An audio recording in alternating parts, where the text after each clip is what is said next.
ঢাকাই সিনেমার জনপ্রিয় নায়িকা পরীমণি ও অভিনেতা শরীফুল রাজের গড় আলোকিত করে জন্মগ্রহণ করেছে পুত্র সন্তান। রাজধানী ঢাকার এবার কেয়ার হাসপাতালে বুধবার 10 আগস্ট সন্ধ্যা 6টা 40 মিনিটে আগমন ঘটে রাজপরীর এই নতুন অতিথির। এতে বাদ ভাঙা উচ্ছ্বাস বইছে দুই পরিবারে।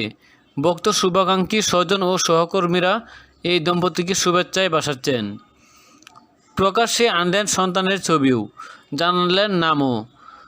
বৃহস্পতিবার নবজাতকের ছবি প্রকাশ করেছেন পরীমণি।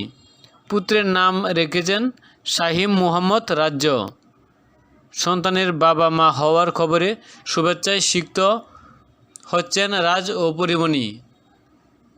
নবজাতক তার মা ও বাবাকে দেখতে হাসপাতালে ভিড় করেছেন তাদের শুভাকাঙ্ক্ষীরা। হাসপাতালে গিয়েছিলেন নির্মাতা চয়নিকা চৌধুরীও।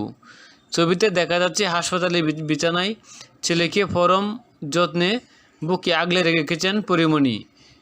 এই নায়িকা ক্যাপশনে লেখেন, তুমি পৃথিবীর জন্য আলোর বাহক হও, অভিনন্দন তোমাকে আমাদের রাজপুত্র।